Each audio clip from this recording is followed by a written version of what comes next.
Dante's Boxing Nation, Dante's Cooking Nation. We are out here. Where are we at? We're out here in Bangkok. There you go. She's from Ireland. Matter of fact, introduce yourself to the world. My name's Hannah and I'm from Ireland and I'm the biggest fan of cooking show. You hear that? Yeah. Biggest fan? And I'm from Ireland. Sorry. No, I can edit it, don't worry about it. All the way in Bangkok, Thailand, y'all. I'm No, gonna get in it right. Ireland as well. In Ireland, you hear that? DBN is international, My guys. churros are ready now.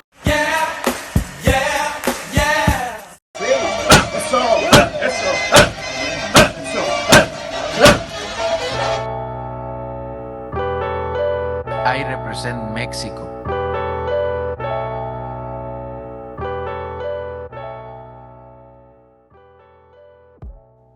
Dante's Boxing Nation, what's going on, guys? All right, so let's go ahead and put all this together. So Isaac Pitbull Cruz was ordered by the WBC to fight Shakur Stevenson in a title eliminator fight, right? He turned it down.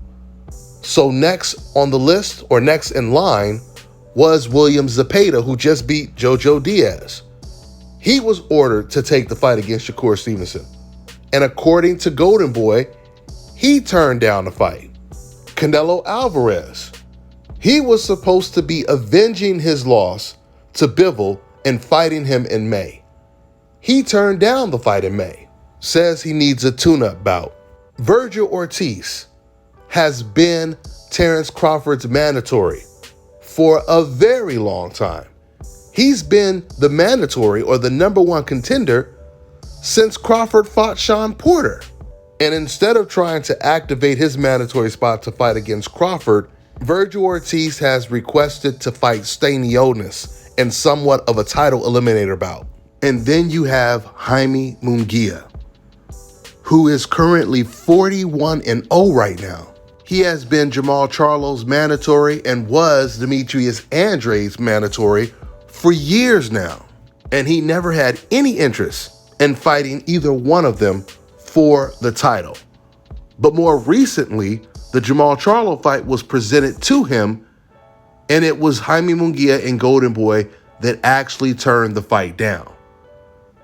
Now, he's been ordered to fight Janabek, who didn't even look that good in his last fight. He's been ordered to fight Janabek for a title. What does Jaime Munguia do? He turns down that fight as well. Guys, what is going on with Team Mexico? I mean, what happened to the Julio Cesar Chavezes, the Oscar De La Hoyas, the Fernando Vargases? I'm talking about the fighters that were willing to get in the ring with the best, win, lose, or draw. I mean, these were fighters that truly had heart. Where are these fighters at today? I mean, sure, you have Mexican fighters like David Benavidez, but it's not supposed to be a couple. It's supposed to be all of them, or at least the vast majority of them, that have the heart and the courage of a David Benavidez.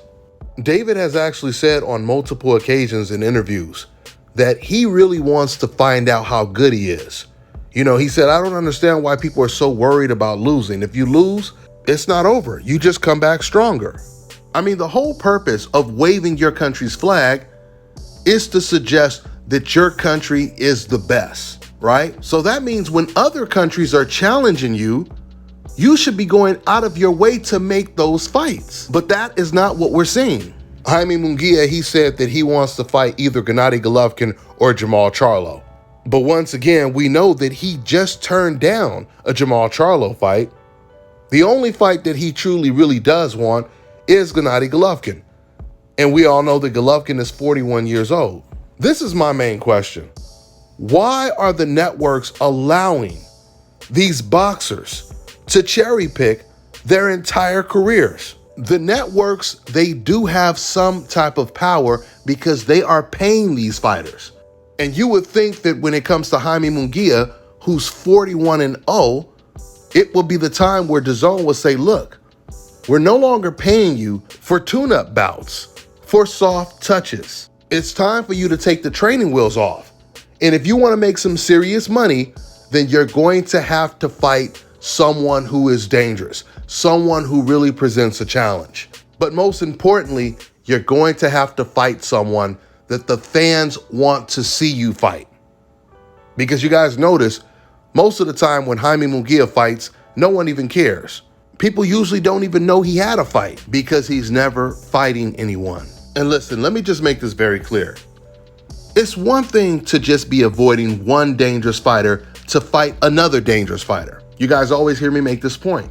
For example, if Munguia would have decided to fight Charlo, but avoided Andrade. Now, of course, a duck is a duck, but it would not look as bad. Let's say he fought Charlo and he beat Charlo, but he avoided Andrade. That would be completely different, but that's not what Jaime is doing today. Because Munguia and other fighters, they are avoiding everyone. And the networks like DAZN, they are allowing it, which makes no sense to me because all this does is hurts the brand even more.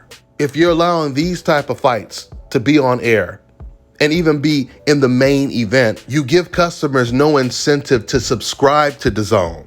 You know, I would have thought that DAZN would have learned from the mistakes that they made with Gennady Golovkin and Canelo Alvarez, because they agreed to pay Canelo and Golovkin all this money, and meanwhile, Canelo and Golovkin were doing nothing but cherry picking. And DAZN ended up losing so much money that they had to revise their deal with Canelo Alvarez. They wanted to pay him less because of the level of opposition Canelo was fighting. Canelo was getting paid a lot of money, but DAZN, they were losing money because no one was interested in Canelo fighting Avni Yildirim, Caleb Smith, and Sergey Kovalev. DAZN has been scratching their head for the longest trying to figure out how they can get more subscribers. Well, you can start by trying to give the fans the fights that they want to see. Snatch these training wheels off of these fighters and force them to fight better competition. And that will solve almost all of their problems. I can almost guarantee you that.